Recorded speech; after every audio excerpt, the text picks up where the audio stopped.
বাইরে থেকে আছে রাগ করেছে, ওই জন্য জগন্নাথ ওনাকে মিষ্টি দিয়ে বাইরে মন্দিরের ভিতরে ঢুকি।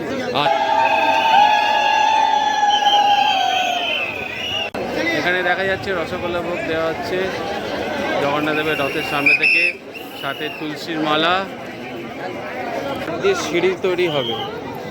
জগন্নাথ মহাপ্রভু, বলরাম মহাপ্রভু এবং মা সুভদ্রার রথের সিঁড়ি তৈরি হবে। এবং এই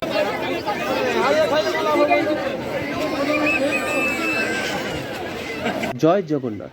নীলাদ্রি বিজে হলো জগন্নাথ সংস্কৃতির অন্যতম গুরুত্বপূর্ণ উৎসব। কিন্তু জানেন কি কেন এই দিনে মহাপ্রভু জগন্নাথকে রসগোল্লা ভোগ নিবেদন করা হয়? এই রসগোল্লার সঙ্গে জড়িয়ে রয়েছে এক অসাধারণ কাহিনী। আজ পুরো ঘটনাটি দেখাবো এবং বলবো।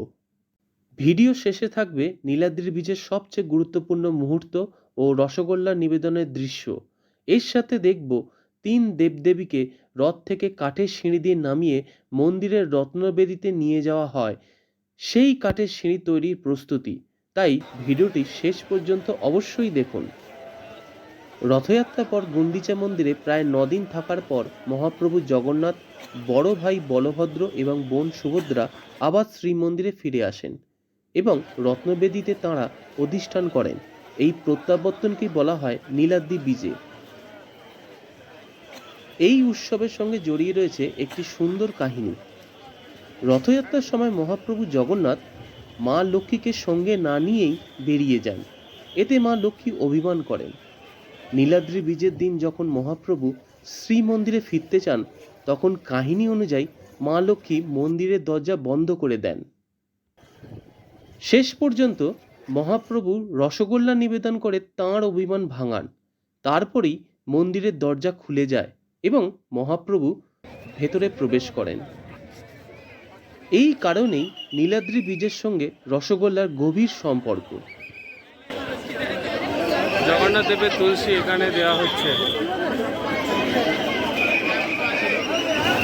আজ আমরা চলে এসেছি পুরী শ্রী জগন্নাথ ধামে।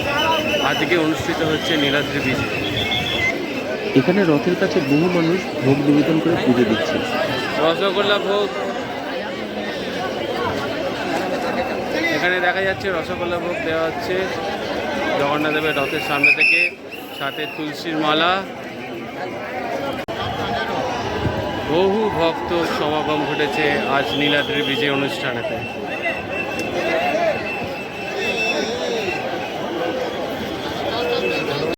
এই দিনটি শুধু ধর্মীয় দিক থেকেই নয়, আবেগের দিক থেকেও অত্যন্ত গুরুত্বপূর্ণ। হাজার হাজার ভক্তগণ এই শুভ মুহূর্তের অপেক্ষায় থাকেন। অনেকেই ভাবেন রসগোল্লা শুধু একটি মিষ্টি, কিন্তু নীলাদ্রি বিজের এই ঐতিহ্য রসগোল্লা ভালোবাসা, ক্ষমা এবং মিলনের প্রতীক হিসেবে বিবেচিত হয়ে থাকে। এই দিনে অসংখ্য ভক্ত রসগোল্লা ভোগ নিবেদন করেন এবং প্রসাদ হিসেবে গ্রহণ করেন। বহু বছর ধরে এই ঐতিহ্য আজও পালন হয়ে আসছে। চারিদিকে জয় জগন্নাথ ধ্বনিতে মুখরিত হয়ে ওঠে সমগ্র মন্দির চত্বর।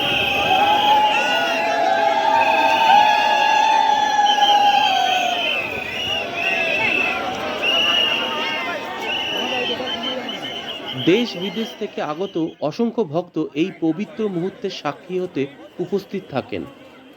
নীলাদ্রি বিজের এই পরিবেশ সত্যি ভক্তি, আনন্দ ও আবেগে ভরপুর। একটি মজার তথ্য জানিয়ে রাখি, নীলাদ্রি বিজের রসগোল্লার ঐতিহ্যকে কেন্দ্র করে উড়িষ্যায় রসগোল্লা দিবসও পালন করা হয়। এই দিনে বহু মানুষ রসগোল্লা কিনে ভোগ দেন এবং পরিবারের সঙ্গে ভাগ করে খান। কত কত কত করে? এক পিস 10 টাকা আছে।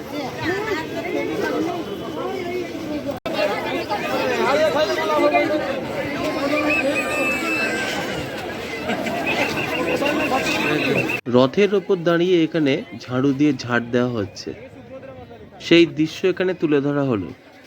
এই কাঠ দিয়ে তৈরি হয় রথের সিঁড়ি। क्या प्रोग्राम हो रहा है? ये लगेगा ना रथ के नीचे, रास्ता का ऊपर प्रभु जी नीचे आएंगे ना, ओ तो सीढ़ी बनाएंगे ऊपर। अच्छा अच्छा अच्छा अच्छा अच्छा।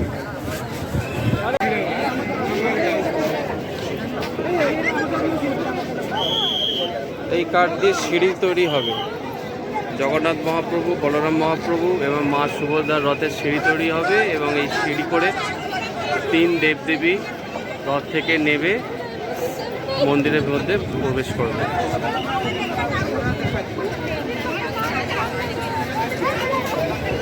পুরীর মন্দিরের বাইরে এবং রথের সামনে এই ধরনের রসগোল্লা বিক্রি হয় এবং ভক্তগণেরা রসগোল্লা কিনে ভগবানের উদ্দেশ্যে নিবেদন করেন। এই দিনটি উড়িষ্যাবাসীদের কাছে রসগোল্লা দিবস হিসাবে পালিত হয়। রসগোল্লা আজকে কি রসগোল্লা ভোগ আছে? রসগোল্লা ভোগ আজকে রসগোল্লা জগন্নাথ ওনার স্ত্রীকে দিয়ে মন্দিরের ভিতরে ঢুকবে। আচ্ছা, বাইরে থেকে হচ্ছে স্ত্রী রাগ করেছে, ওই জন্য জগন্নাথ ওনাকে মিষ্টি দিয়ে বাইরে মন্দিরের ভিতরে ঢুকবে। আচ্ছা আচ্ছা আচ্ছা আচ্ছা।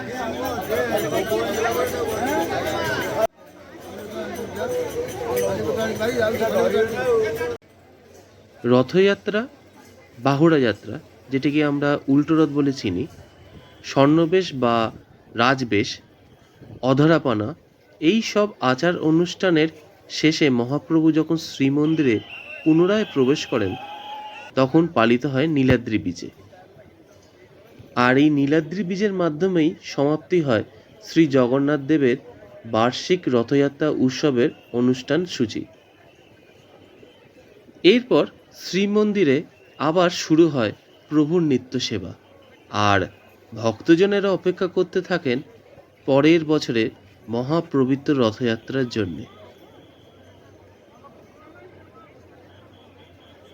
মহাপ্রভু জগন্নাথ দেব সকলের জীবনে সুখ, শান্তি, সুস্বাস্থ্য ও সমৃদ্ধি দান করেন। জয় জগন্নাথ।